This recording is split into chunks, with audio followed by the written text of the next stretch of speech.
تو اس لیے ایک تو اس بات پر متنبہ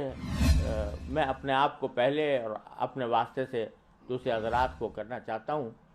کہ ہم سچی بات ہے کہ مفتی جو ہے وہ بہت بڑا منصب ہے، اتنا بڑا منصب ہے کہ علامہ نووی رحمۃ اللہ علیہ نے اور علامہ ابن قیم رحمۃ اللہ علیہ نے اس کو توقیع عن رب العالمین سے تعبیر فرمایا، توقیع عن رب العالمین، کہ جب کوئی مفتی فتویٰ دیتا ہے تو وہ در حقیقت رب العالمین کی طرف سے دستخط کر رہا ہوتا ہے۔ جو جب انسان سے پوچھا جائے کہ یہ چیز حلال ہے یا حرام ہے تو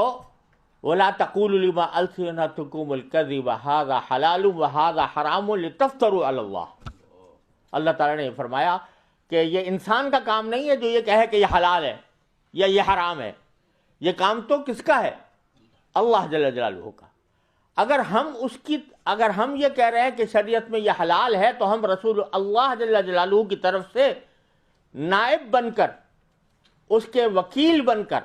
ہم دستخط کر رہے ہوتے ہیں۔ تو یہ توقیع عن رب العالمین ہے۔ یہ تو در حقیقت اتنا نازک کام ہے، اتنا نازک کام ہے۔ حضرت امام مالک رحمۃ اللہ علیہ جیسا شخص، جو میں نے چاروں فقہ کا مطالعہ کرنے کی کوشش کی ہے، خاص طور سے جب میں فقہ البیوع لکھ رہا تھا اور تکمل فتح الملہم لکھنے کے دوران بھی چاروں فقہوں کا جائزہ لینے کی کوشش کی۔ جس قدر تدقیق امام مالک رحمۃ اللہ علیہ کے مذہب میں نظر آئی کسی مذہب میں نہیں ہے، جتنی تفریعات ان کے مذہب میں نظر آئی اور کسی مذہب میں نہیں ہے۔ لیکن وہ فرماتے ہیں امام مالک رحمۃ اللہ علیہ کہ جب تک مجھے 70 اپنے وقت کے علماء نے اجازت نہیں دے دی اس وقت تک میں نے فتویٰ دینا شروع نہیں کیا۔ 70 علماء وقت نے جب یہ کہہ دیا کہ ہاں تم فتویٰ آپ دے سکتے ہو تو میں فتویٰ دینے کے لیے بیٹھا، اور اس کے باوجود ان کو کبھی، میں نے کتاب میں نقل کیا ہے کہ ان کو کبھی لا ادری کہنے سے کبھی کوئی شرم نہیں محسوس ہوئی۔ اتنا بڑا امام، ان کے ایک شاگرد کہتے ہیں کہ میں ایک مرتبہ بیٹھا ہوا تھا تو لوگ آ رہے تھے، سوالات کر رہے تھے، پوچھ رہے تھے، تو ہر ایک سوال کے جواب میں کہہ رہے تھے لا ادری لا ادری۔ تو میں نے ان سے کہا میں نے غور کیا تو انہوں نے عدد لکھا ہے اس میں کہ کتنے سوالوں میں سے اکثر سوال کے جواب میں انہوں نے لا ادری پڑھا کہ مجھے نہیں معلوم۔ اور اللہ تبارک و تعالیٰ نے پھر ان سے وہ کام لیا کہ جس کا کوئی شمار کرنا ممکن نہیں ہے،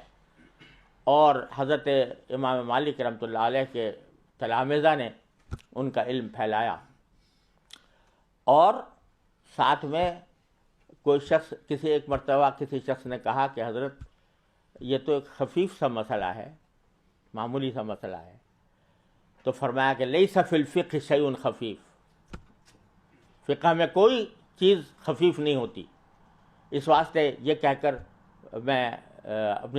میں جواب نہیں دے سکتا چاہے جب تک کہ مجھے پورا علم یقینی درجے میں حاصل نہ ہو جائے۔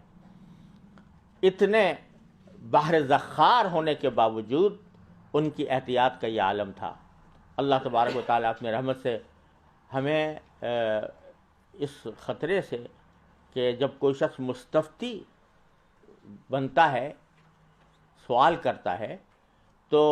بزرگوں نے فرمایا کہ وہ مفتی کو جواب دینے والے کو اپنے اور جہنم کے درمیان ایک واسطہ بناتا ہے، اپنے اور جہنم کے درمیان ایک واسطہ بناتا ہے کہ میں جہنم میں نہ جاؤں، جو کچھ ذمہ داری ہے وہ اس شخص کے گردن پر ہے۔ امام محمد رحمۃ اللہ علیہ سے پوچھا گیا، امام محمد بن حسن شیبانی رحمۃ اللہ علیہ سے، کہ آپ کو ہم ہر وقت دیکھتے ہیں کہ فکر مند رہتے ہیں، مغموم رہتے ہیں، تو اور ایسا جیسے کوئی آدمی حشاش بشاش ہوا کرتا ہے، اس طرح کی کیفیت نہیں ہوتی۔ تو یہ میں نے اپنے والد ماجد رحمۃ اللہ علیہ سے سنا یہ بات کہ امام محمد نے جواب دیا کہ ما بال رجل جعل الناس عنقہ قنطرۃ الی الجنۃ والنار، کہ اس شخص کا کیا حال پوچھتے ہو جس کی گردن کو اللہ تبارک و تعالیٰ نے جہنم اور جنت کے درمیان لوگوں نے اس کو پل بنایا ہوا ہے، اس پل سے گزر کے وہ جنت میں جاتے ہیں، اور ساری ذمہ داری اس گردن کے اوپر ہے جو قنطرہ بنی ہوئی ہے، پل بنی ہوئی۔ تو ایک طرف تو یہ عالم ہے ان حضرات کا، امام مالک کا، امام ابو حنیفہ کا، امام شافعی کا۔ حضرت امام شافعی رحمۃ اللہ علیہ فرماتے ہیں کہ جب بھی کوئی شخص مجھ سے کوئی مسئلہ پوچھتا ہے تو تھوڑی دیر کے لیے میں اپنے آپ کو جنت اور جہنم دونوں پر پیش کرتا ہوں کہ جواب مجھے جنت میں لے جائے گا یا جہنم میں لے جائے گا۔ ایک طرف تو یہ حال ہے،